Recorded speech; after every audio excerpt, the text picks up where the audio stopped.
এক মেয়ে পাশ করেছে, বাবা মেয়েটারে চুমো খাইছে, সোশ্যাল মিডিয়াতে ভাইরাল হয়ে গেল। যুবতী মেয়ে, বাবা কেন চুমো খাইলো? বাবা তার আদরের কলিজার টুকরা কন্যা সন্তানকে চুমো খাইতে পারে কপালে, কোন জায়গায়? কথা কয় না। মেয়েকে আদর করবেন কপালে, কিন্তু কোনো বাবা কি মেয়ের ঠোঁটে চুমা খাইতে পারে? যুবতী মেয়ে, তার ঠোঁটে চুমা খাওয়ার অনুমতি নাই। এমন এক বিশ্রী কিছু ছবি সোশ্যাল মিডিয়াতে ভাইরাল হয়ে গেল যে বাবা হয়ে মেয়ে পরীক্ষায় পাশ করেছে, ভালো রেজাল্ট করেছে, কিন্তু এইভাবে কেন যুবতী মেয়েকে চুমা খাইলো জড়িয়ে? পুরো সোশ্যাল মিডিয়া জুড়ে ভাইরাল হয়ে গেল। এজন্য কিছু কিছু কাজ লন্ডন আমেরিকার স্টাইলে করতে চাইলে হবে না, কারণ ভুলে গেলে হবে না। এটা 95% মুসলমানের দেশ, কথা বলেন ঠিক কিনা? এখানে লন্ডন আমেরিকার স্টাইল চলবে না। আপনি আনন্দিত হয়েছেন, নিজের আবেগকে কন্ট্রোল করতে পারেননি, এই বিষয়গুলো সোশ্যাল মিডিয়াতে ধরা পড়ে। যা করবেন বুঝে শুনে করবেন। মেয়েকে বাবা আদর করতে পারবে, কতটুকু আদর করতে পারবে মুসলমান হিসাবে আপনার জানা জরুরি আছে না নাই? জোরে বলেন, দরকার আছে না নাই জানা? আল্লাহ যেন এই সমস্ত বাবাদেরকে হেদায়েত দান করেন। একটু জোরে বলেন না আমিন? আর একটু জোরে বলেন আমিন। আমার কথা কি আপনারা কষ্ট পাচ্ছেন? সম্মানিত হাজিরিন, কথা লম্বা করব না, শেষ করে দেব। এতটুকু শুধু বলতে চাই, পৃথিবীর জমিনে সন্তানগুলো আমরা বিপদগামী হয়ে যাচ্ছে। এই যে ফ্রি ফায়ার, পাবজি, সারাদিন ছেলেটা মেয়েটা অনলাইনে জুয়া খেলে, আমরা কিছুই বলতে পারি না। আজান হয়, ছেলেটাকে ধমক দিয়ে মসজিদে নিয়ে আসতে পারি না। এই সাহস আমাদের বাবা হয়ে আমরা হারিয়ে ফেলেছি। এই জন্য আসুন, সন্তানগুলোকে আমরা মানুষ বানানোর জন্য চেষ্টা করি। শুধু দুনিয়ার শিক্ষায় শিক্ষিত করব না, আখিরাতমুখী পরকালমুখী শিক্ষাও সন্তানকে দিতে হবে।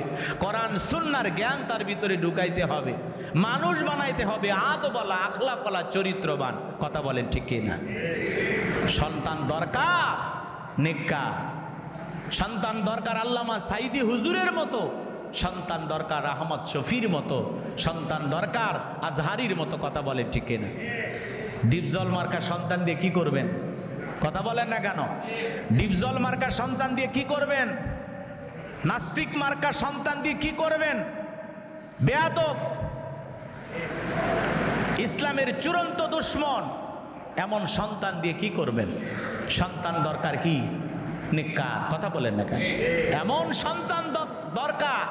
আপনি বাবা চোখের সামনে দেখতেছেন আপনার ছেলেটা, আপনি তাহাজ্জুদের ওযু করতে উঠছেন, আপনি দেখতেছেন আপনার যুবক ছেলেটা তাহাজ্জুদের জায়নামাজে আপনার আগে দাঁড়িয়ে গেছে। এইরকম সন্তান আমাদের ঘরে দরকার, এইরকম সন্তান দরকার। যে সন্তানটা ফজরে আজান হওয়ার পরে আপনি বাবা হয়ে ঘুম থেকে দেখতেছেন আপনার ছেলে ওযুখানায় গিয়ে ওযু করে আল্লাহর ঘর মসজিদে আসতেছে, এমন সুসন্তান আমাদের দরকার। এমন সন্তান আমরা চাই। সন্তান পাইছি ইয়াবা খায়, সন্তান পাইছি বাবা খোর, গাঁজা খোর। কথা কয় না কেন? এমন সন্তান পাইছি যার চরিত্র নিয়ে কথা বলা যায় না। ওই সন্তানের কারণে বাবা মার সম্মান নিচুতে নামে, সমাজের মুখে মুখ দেখাইতে পারে না। দুই একটা ভালো কথা, বড় বড় কথা, তোমার ছেলেরে কি হাজি বানাইছো, তোমার বড় বড় লেকচার। আগে নিজে ঠিক হও মিয়া, ঘর ঠিক করো। কথা কর না, বাবা যে দুইটা ভালো কথা বলবে এইটাও বলার সুযোগ নাই। সমাজের মানুষ তারে নাকা নিচু বানিয়ে দেয়। কষ্ট হচ্ছে আমার কথায়? এই জন্য ভাইয়েরা আমার, ইমানদার আমরা, ইমান আনছি না? এই মসজিদের ভিতরে যারা নামাজ পড়তে আসছেন জুমার, বলেন তো আমরা সবাই ইমানদার কিনা? একটু জোরে বলেন। আল্লাহ আপনাদেরকেই বলতেছেন, ভালো করে বুঝবেন। আল্লাহ রাব্বুল আলামিন বলেন, ইন্নাল্লাযীনা আমানু ওয়া আমিলুস সলিহাতি কানাত লাহুম জান্নাতুল ফিরদাউসি নুজুলা। যারা ঈমান আনার পরে সৎ কাজ করে, আমলে সলে করে, নেক কাজ করে, আল্লাহ রাব্বুল আলামিন তাদের আপ্যায়নের জন্য জান্নাতুল ফেরদাউস, সবচাইতে উত্তম জান্নাত। জান্নাত হলো 8টি, ভালো করে বুঝবেন, 8টি মর্যাদা সম্পন্ন জান্নাত। এর মধ্যে সবচাইতে নাম্বার 1 ভিআইপি জান্নাত জান্নাতুল ফেরদাউস। আল্লাহ রাব্বুল আলামিন তাদের জন্য প্রস্তুত করে রেখেছেন, শর্ত দিয়েছেন মাত্র 2টা। 1 নাম্বার ঈমান আনা লাগবে, আর 2 নাম্বার ঈমান আনার পরে সৎ কাজ করা লাগবে। কথা বোঝেন নাই মনে হয়। সৎ কাজ কি আপনি বোঝেন না? সৎ কাজ কি? নামাজ পড়তে হবে, যাকাত দিতে হবে, রোজা রাখতে হবে, দান করতে হবে, হজ করতে হবে, সন্তানকে আদওয়ালা বানাইতে হবে, স্ত্রীকে পর্দায় রাখতে হবে, মেয়েকে পর্দায় রাখতে হবে। কথা বোঝেন নাই মনে হয়। ফকির মিসকিনকে দান করতে হবে, শীতের দিনে মানুষকে বস্ত্র দিতে হবে। সাধ্য অনুযায়ী যত ভালো ভালো কাজ দুনিয়ার জিন্দিগিতে করা যায়, মসজিদ মাদ্রাসায় দান করলেন, বস্ত্রহীনকে পোশাক কিনে দিলেন, যত ধরনের পৃথিবীর জমিনে ভালো কাজ আছে, ফসলের ওসর দিলেন। কথা কি বোঝেন নাই?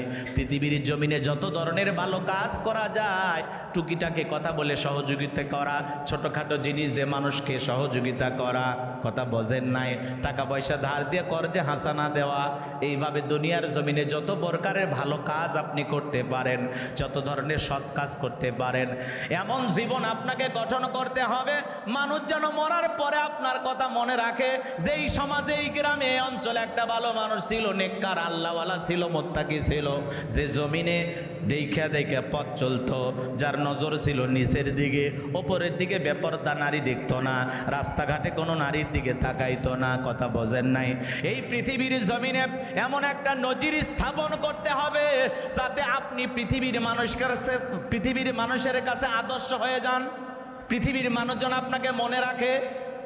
কথা বোঝেন নাই মনে হয়। এমন কিছু ভালো ভালো কাজ সমাজে করে যেতে হবে।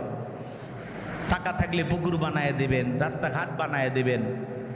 একটা গর্ত হয়ে আছে না? কথা বলেন, এই যে রাস্তা যাতায়াত করি আমরা, গর্ত হয় না অনেক সময়? ওই গর্ততে একটু মাটি দিলেন, অথবা একটা খোয়া ভেঙে দিলেন, কিছু ইটা কিনে দিলেন।